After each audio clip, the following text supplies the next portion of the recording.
It's Heart Month, and we all know how important heart health is. But what you may not realize is when it comes to cardiologists, there are many different types of doctors who care for your heart.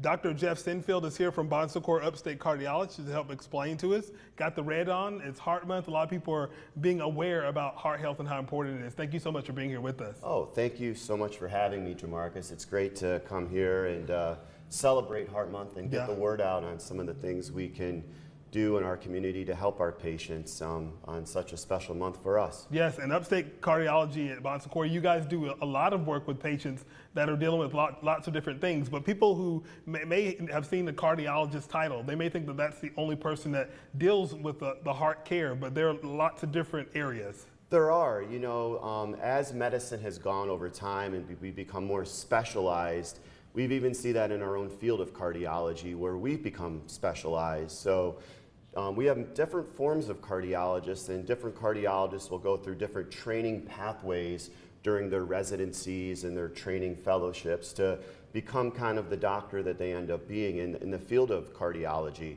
So for example, we have non-invasive cardiologists who are kind of like the quarterback, right? I'm a Bills fan, so the Josh Allen is quarterbacks. He won the MVP last night. But no, I mean, so they're the quarterbacks that kind of coordinate a lot of the care and will kind of act as a person to triage to maybe the other cardiologists while taking care of most of the patient problems themselves. But for another example is I'm an electrician of the heart or an electrophysiologist. So I chose to go an extra few years of training to learn how to take care of the electrical system of the heart.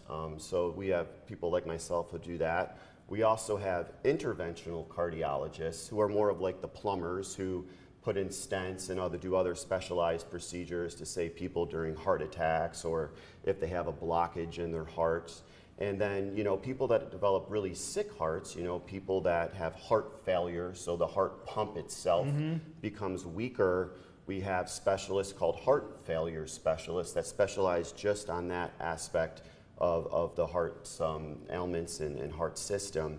And there are other cardiologists as well that get into more of the imaging aspects of the care. So we do a lot of more specialized imaging these days. We have echocardiography.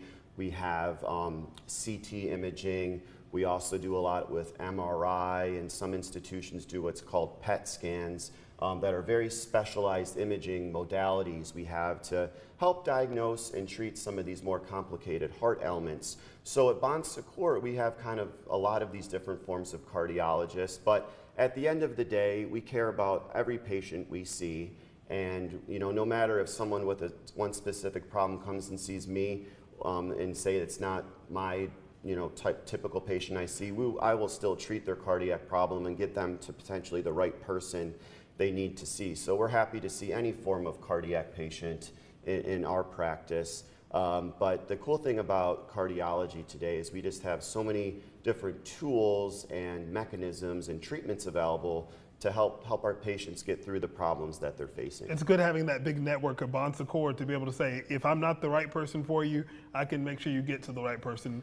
Exactly, and it's a whole health system and a whole community approach too. So I will tell you, in our health system, we've developed pathways starting kind of at the entry points of our health system. So in the emergency rooms, in the urgent care facilities, and in our primary care clinics, we're trying to get past those extra steps and layers of healthcare. So if someone comes in with a diagnosis of atrial fibrillation or another arrhythmia called SVT, instead of sending them to another cardiologist and then eventually they see me, we're trying to get that person to myself or whoever they need for that specific problem to kind of save time for the patient and get them seen and treated more efficiently. And for folks, the first step, if they're like, I'm not sure exactly where I need to be, should another doctor refer them to someone at Secours, or is it something that they come directly to you for? Sure. So, I mean, a lot of times we get our patients through referrals from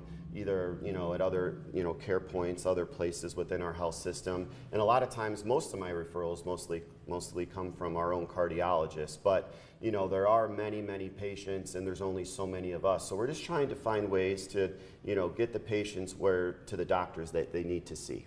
Well, thank you so much for coming on today and kind of giving us the different ins and out. I don't think I'll think about plumbers and quarterbacks in the same way when I'm thinking about how the different cardiology care and heart care professions break up. You can always go to bonsecours.com or call the number on your screen as we continue to celebrate Heart Month and find out better ways to take care of our heart health. Thank you, Dr. Sinfield. Thank you very much, Marcus.